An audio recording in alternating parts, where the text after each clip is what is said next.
అప్పజెపుతాననేటువంటి మాట విభజన చట్టంలో పేర్కొనడం జరిగింది. మనం చాలా నష్టపోయాం విభజన వల్ల అనేటువంటి భావన నుంచి ఏదో కొద్దిగా ఊరట కలిగిందిలే అనేటువంటి భావన కలిగేటటువంటి పరిస్థితి ఆ రోజున ఏర్పడింది. అలాంటి ప్రాజెక్ట్ అనేక రకాలైనటువంటి మార్పులు చెందుతూ వచ్చింది.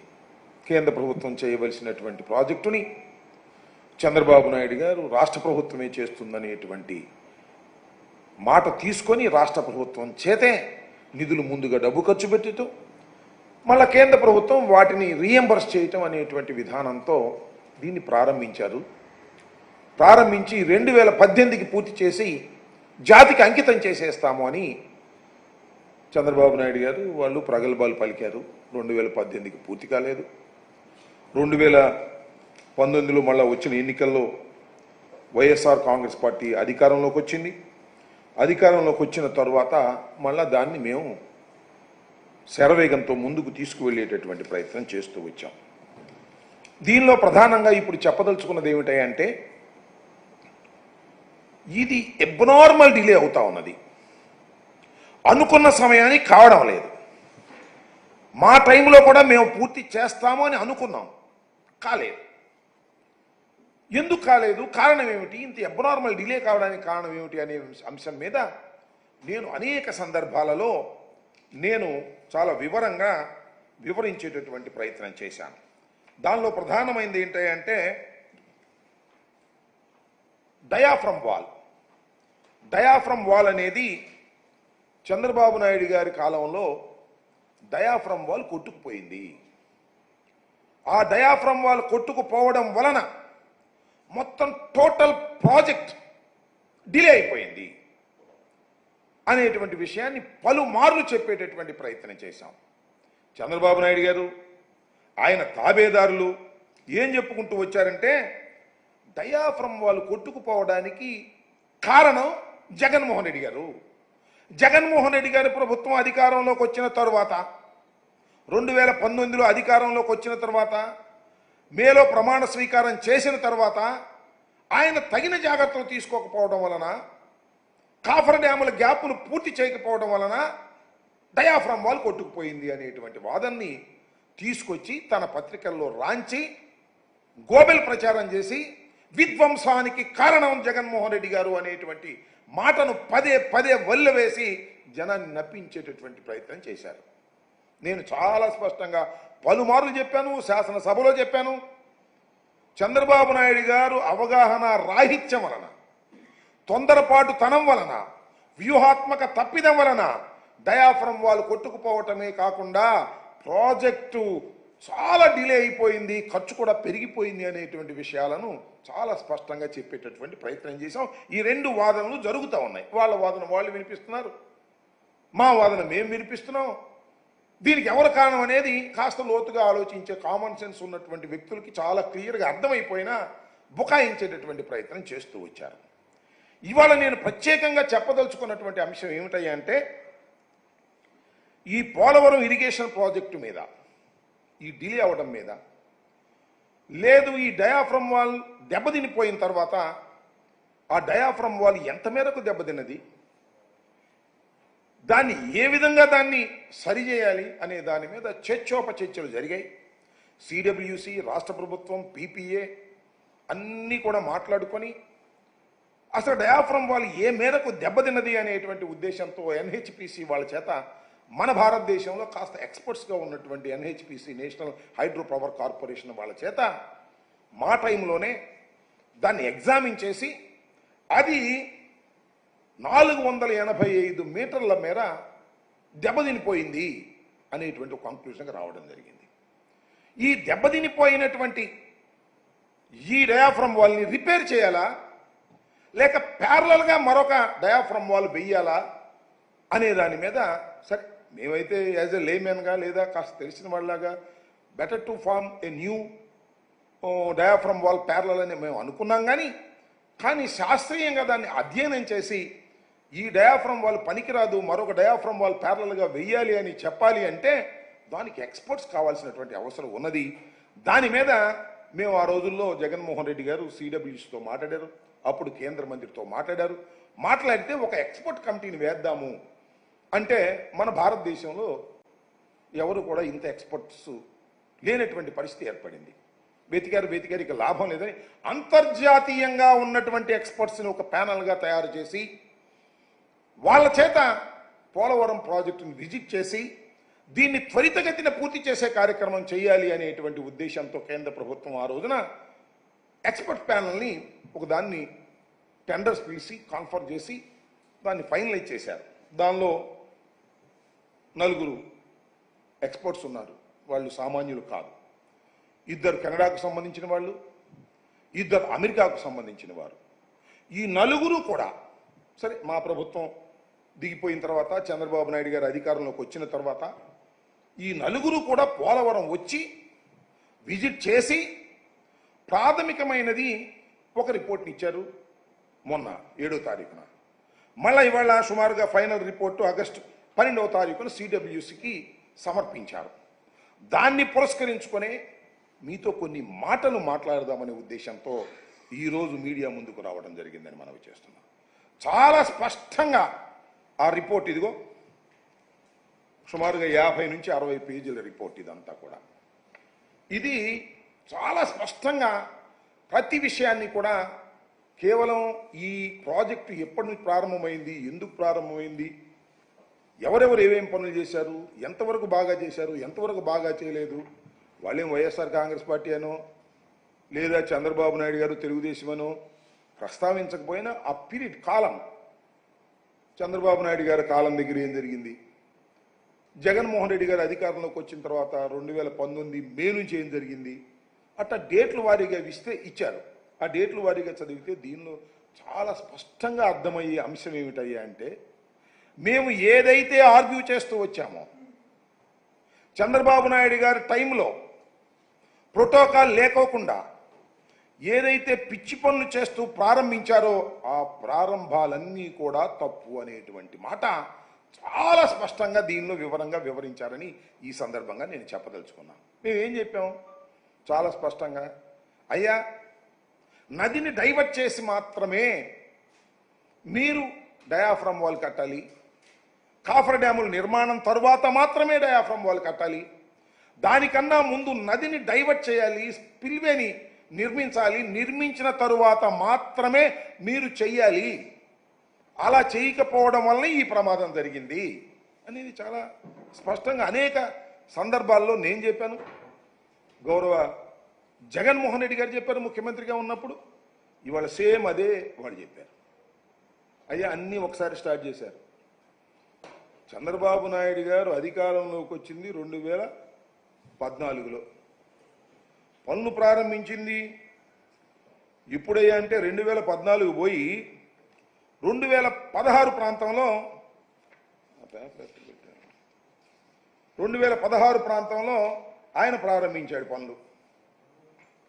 16 ప్రాంతంలో ప్రారంభించి అప్పుడు దాకా గ్యాప్ పట్టి పెట్టారు. 2014 నుంచి 16 డిసెంబర్ వరకు కూడా ఏ పనులు ప్రారంభించాల, నెగోషియేషన్ చేస్తూ వచ్చారు. మేం చేస్తామా, మీరు చేస్తారా, మాకు ఇస్తారా, మీకు ఇస్తారా, వాట్ ఈస్ దిస్ అంటే మనం చేస్తే లాభం వస్తుంది, దీనిలో కాంట్రాక్టర్ని పెట్టుకోవచ్చు అనేటువంటి పద్ధతుల్లో ముందుకు వెళ్ళారు. ఆ తర్వాత 2016 డిసెంబర్లో స్పిల్వే ప్రారంభించారు. మళ్ళా 2016లో స్పిల్వే ప్రారంభిస్తే ఏం చేయాలి, 2016లో స్పిల్వే ప్రారంభించి స్పిల్వే కంప్లీట్ చేసి నది డైవర్షన్ కంప్లీట్ అయిపోయిన తర్వాత అప్పుడు నువ్వు కాఫర్ డ్యాముల జోలికి వెళ్ళవలసింది. ఫిబ్రవరిలో ఇది ప్రారంభించారు, ఇమీడియట్గా డిసెంబర్లో ఇది ప్రారంభించారు, ఫిబ్రవరిలోనేమో డయాఫ్రమ్ వాల్ స్టార్ట్ చేశారు. దానితో పాటు కాఫర్ డ్యాములు స్టార్ట్ చేశారు. 2 కాఫర్ డ్యాములు డయాఫ్రమ్ వాల్ సైమల్టేనియస్గా, అదేమో డిసెంబర్లో పెట్టారు, ఇదేమో ఫిబ్రవరిలో, సుమారుగా అదే టైంలో అన్ని సైమల్టేనియస్గా స్టార్ట్ చేశారు. ఇది తప్పిదం అని మేము అనేక సార్లు చెప్పాం. సేమ్ అదే విషయం ఇవాళ ఫస్ట్ స్లైడ్ అదే విషయం ఇంకా చూడండి.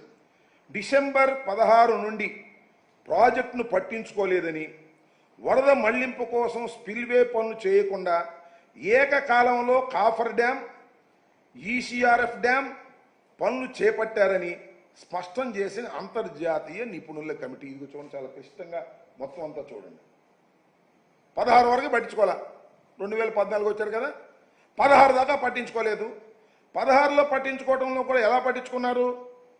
వరద మళ్లింపు కోసం స్పిల్వే పనులు చేయకుండా, వరద మళ్లించేటటువంటి స్పిల్వే పనులు చేయకుండా ఏకకాలంలో సేమ్ టైంలో కాఫర్ డ్యామ్, ఈసీఆర్ఎఫ్ డ్యామ్ పనులు చేపట్టారని స్పష్టత చేసిన అంతర్జాతీయ నిపుణుల కమిటీ. ఇదేమి భారతదేశంలో కమిటీ కాదు, తెలుగువారు కాదు, ఇండియన్స్ కాదు, అంతర్జాతీయ కమిటీ. వాళ్ళు చెప్పింది ఏంటంటే 2016 దాకా నోరు మూసు కూర్చున్నారు, 2016 తర్వాత టకటకటక అన్ని ఒకేసారి మాలేసేయండి అని అన్నారు. ఇది తప్పిదాం, ఇలా చేయకూడదు. This is not protocol. స్పిల్వేని కంప్లీట్ చేసిన తర్వాత గోదావరి నీరంతా స్పిల్వే ద్వారా ప్రవహించడం ప్రారంభించిన తర్వాత, మళ్లించిన తర్వాత మాత్రమే diaphragm wall, ECR ఎర్తకం rock filling dam యొక్క పనులు ప్రారంభించవలసినటువంటి కార్యక్రమాన్ని వదిలేసి, ప్రోటోకాల్ వదిలేసి ఎందుకు చేశారు? ఇది అందరికి సార్ ఎందుకు చేశారు? ఏమి లేదు, చక్క చేసేసుకోవటం, బిల్లులు చేసేసుకోవటం అన్నాడు కదా మోడీ గారు. ఇప్పుడు ప్రధాని, అప్పుడు ప్రధాని మోడీ గారు అన్నారు కదా, ఏటీఎం లాగా దీన్ని ఉపయోగించుకోవాలి. చంద్రబాబు నాయుడు గారు ఈ ప్రాజెక్టుని, కేంద్ర ప్రభుత్వం చేయవలసినటువంటి ప్రాజెక్టుని రాష్ట్ర ప్రభుత్వమే చేస్తుందని కాళ్ళా ఏళ్లాబడి తెచ్చుకున్నది ఏమిటయ్యా అంటే, దీనిలో డబ్బులు మిగులుతాయనేటువంటి ఉద్దేశంతో, కరప్షన్కి అవకాశం ఉంటుందనే ఉద్దేశంతో కాంట్రాక్టర్లను, సొంత కాంట్రాక్టర్లను పెట్టుకొని వారి ద్వారా కమిషన్లు కాజేయాలనే దురుద్దేశంతో మాత్రమే. ఇక్కడ గమనించాలి, రాజశేఖర రెడ్డి గారు ఈ ప్రాజెక్టు ప్రారంభించింది ఎందుకు? రాజశేఖర రెడ్డి గారు ఈ ప్రాజెక్టు ప్రారంభించింది ఖచ్చితంగా ప్రతి నీటి బొట్టు కూడా ఆంధ్రప్రదేశ్లో ప్రవహించాలని, సస్యశ్యామలం కావాలని, దానికి రాయలసీమ నుంచి ఇక్కడ దాకా కూడా అన్నిటికీ ఉపయోగపడుతుంది ఈ ప్రాజెక్ట్ అనే ఉద్దేశంతో ఆయన ప్రారంభిస్తే, ఈయన దాన్ని డబ్బులు చేసుకోవడానికి వాడుకునేటటువంటి ప్రయత్నం చేసి పెద్ద పెద్ద పొంకాలుగా వారికి ఉన్నటువంటి ఈనాడులోను, ఆంధ్రజ్యోతిలోను, టీవీ5లోను జగన్మోహన్ రెడ్డి గారు దీన్ని సర్వనాశనం చేశాడు, చంద్రబాబు నాయుడు గారు దీన్ని అద్భుతంగా తయారు చేయడానికి ప్రయత్నం చేశారనేటువంటి మాట రాపించుకు నిజమనే భ్రమణ కల్పించే విధంగా ప్రయత్నం చేస్తారు. ఇవాళ నిపుణుల కమిటీ చాలా స్పష్టంగా చెప్పింది, మీరు 16 దాకా ఎందుకు ప్రారంభించలేదు, 16 ప్రారంభించారనుకో అన్ని సైమల్టేనియస్గా ఎందుకు ప్రారంభించారు అనేటువంటి మాట చాలా స్పష్టంగా దీనిలో చెప్పింది. ఇక్కడ ఒక మాట చెప్పాలి, ఇది అంతర్జాతీయ కమిటీ అయిపోయింది, కానీ ఇదే మన ఆంధ్ర రాష్ట్ర కమిటీనో లేకపోతే ఇండియాలో ఎక్కడైనా కమిటీ అయితే అన్ని వ్యవస్థలను మేనేజ్ చేసినట్టు చంద్రబాబు నాయుడు గారు దీన్ని మేనేజ్ చేసేవాడు. ఇదేదో కెనడా వాళ్ళు, అమెరికా వాళ్ళు కాబట్టి వాళ్ళు మేనేజ్ కారు కాబట్టి, సిన్సియర్గా ఉంటారు కాబట్టి వాళ్ళని మేనేజ్ చేయలేక వాస్తవమైన రిపోర్టు ఇవాళ వచ్చేటటువంటి పరిస్థితి వచ్చింది. దీన్ని బట్టైనా దయచేసి అర్థం చేసుకోమని మనవి చేస్తున్న రాష్ట్ర ప్రజానీకాన్ని, ముఖ్యంగా చంద్రబాబు నాయుడు గారిని కూడా. దాంతోపాటు ఇంకో రెండో స్లైడ్ అయ్యా.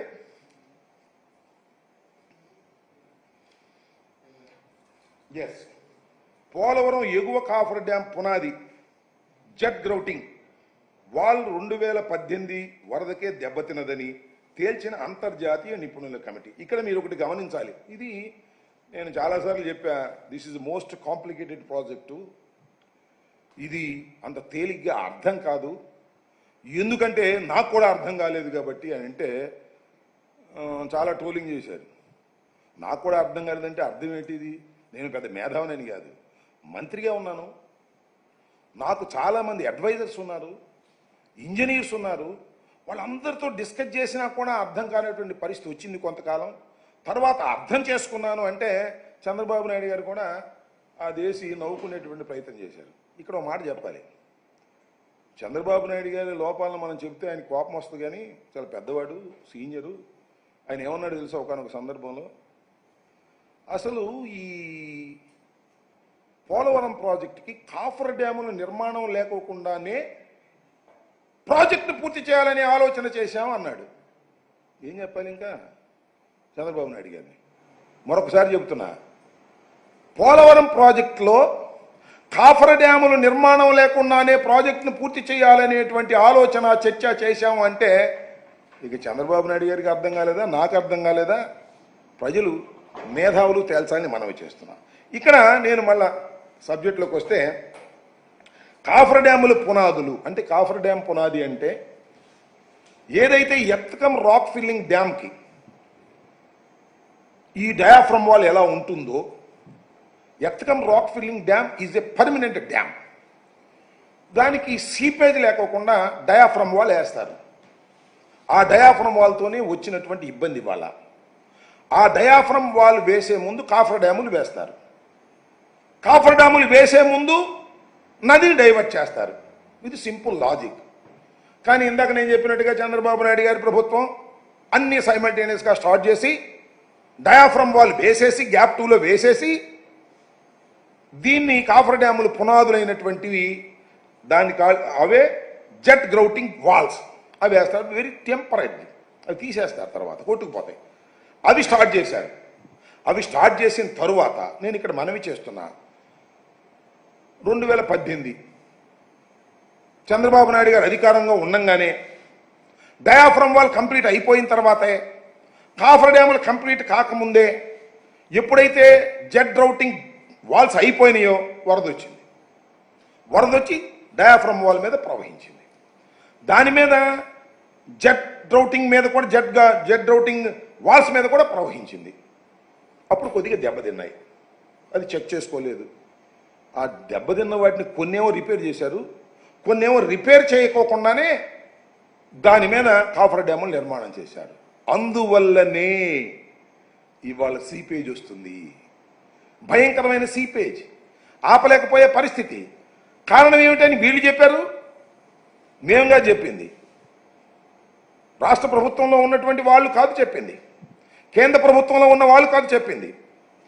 Expert panel committee, expert panel of expert చాలా స్పష్టంగా చెప్పింది ఏంటంటే, 2018లో వరద వచ్చినప్పుడు, వరద ప్రవహిస్తే కాఫర్ డ్యాములకు సంబంధించిన జెట్ డ్రౌటింగ్ వాల్స్ని కొంత రిపేర్ చేసి మిగతా వాటి రిపేర్ చేయకోకుండానే కాఫర్ డ్యాములు వేసే ప్రయత్నం చేశారు.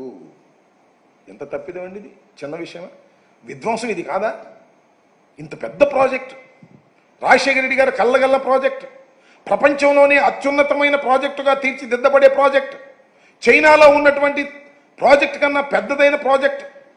అలాంటి ప్రాజెక్టుని ఎంత అలసత్వంగా చంద్రబాబు నాయుడు గారు ప్రవర్తించారు అనేది ఇక్కడ చాలా స్పష్టంగా అర్థమయ్యేటటువంటి అంశం.